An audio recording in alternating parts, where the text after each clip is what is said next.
আগের যিনি স্পিকার ছিলেন তিনি আমি বলতে বলতে আমার মাইক্রোফোন অফ করে দিয়েছিলেন। তো রাজনীতিতে সবাই একসঙ্গে থাকা উচিত, কারণ আমাদের আসল লক্ষ্য তো মানুষের উন্নয়ন করা। এই 1.5 মাসের মধ্যে পুরো পশ্চিমবঙ্গের মানুষকে বুঝিয়েছেন যে কিভাবে ভারতীয় জনতা পার্টির সরকার চলছে এবং আগামী দিনে চলবে। মানে যে প্রথম যে অধিবেশনটা হলো সেখানে আপনারা দেখেছেন সবাইকে সম্মান দেওয়া হয়েছে, কাউকে কোনো রকমভাবে বার করে দেওয়া হয়নি, কাউকে আটকানো হয়নি। ভারতীয় জনতা পার্টি সবাইকে নিয়ে চলেন। আমাদের যশস্বী প্রধানমন্ত্রী যেটা বারবার বলেছেন, ছবি আজ আমরা দেখলাম এবং দুদিন ধরে এই যে ওরিয়েন্টেশন প্রোগ্রাম চলছে, এই ছবি তো রাজ্যের বুকে আমরা দেখিনি, খুবই বিভিন্ন। এই প্রোগ্রামকে প্রথমত কেমন ভাবে দেখছো সেটা? ধরুন এটাই ভারতীয় জনতা পার্টির কালচার। ভারতীয় জনতা পার্টি সবাইকে নিয়ে চলেন। আমাদের যশস্বী প্রধানমন্ত্রী যেটা বারবার বলেছেন, গত 12 বছর ধরে বলে আসছেন যে আমরা সবাইকে নিয়ে একসঙ্গে আমাদের দেশের উন্নয়ন করব, বিকাশ করব। তো এটা আমাদের বিকশিত ভারত 2047 যে লক্ষ্য আছে সেই লক্ষ্যেরই একটা নিদর্শন।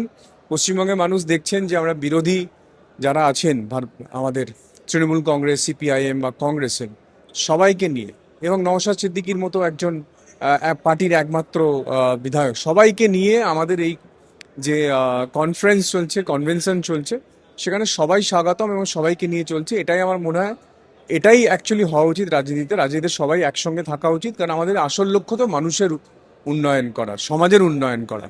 সম্প্রতি বেশ কয়েকটি বছর ধরে যে ছবি আমরা বিধানসভায় দেখেছি, একাধিকবার উত্তাল হয়েছে।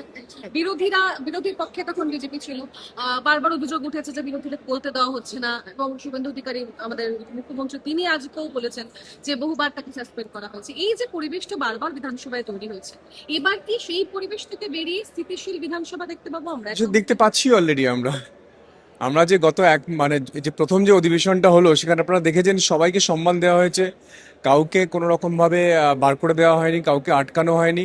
আমরা সম্পূর্ণভাবে সবাইকে নিয়ে চলছি। এটাই ভারতীয় জনতা পার্টির সংস্কৃতি, এবং ভারতীয় জনতা পার্টি সারা ভারতবর্ষে এভাবেই প্রত্যেকটি রাজ্যকে চালান, এবং আমাদের যিনি স্পিকার তিনি নিউট্রালি চালান। আপনি দেখেছেন যে আগের যিনি স্পিকার ছিলেন তিনি আমি বলতে বলতে আমার মাইক্রোফোন অফ করে দিয়েছিলেন। আমি বলেছিলাম বলে আমাকে প্রিভিলেজ মোশন নিয়েছিলেন আমার এগেনস্টেতে। তো কিন্তু আপনি আমাদের বর্তমান স্পিকারকে দেখুন, আমাদেরকেও যেমন সময় হলে শেষ করে দেন, মাইক অফ করে দেন, তেমনি অন্যদেরও যদি সময় শেষ হয় তাদের মাইক অফ করে দেন, কিন্তু কাউকে বলতে বলতে অফ করে দেন না।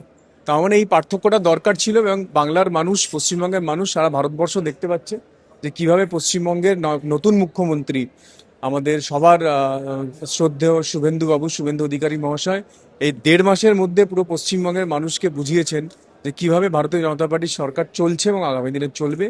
আমাদের এক এবং একমাত্র লক্ষ্য, মাননীয় মুখ্যমন্ত্রীর একমাত্র লক্ষ্য বাংলার উন্নয়ন করা, সমাজের প্রান্তিক মানুষদের উন্নয়ন করা।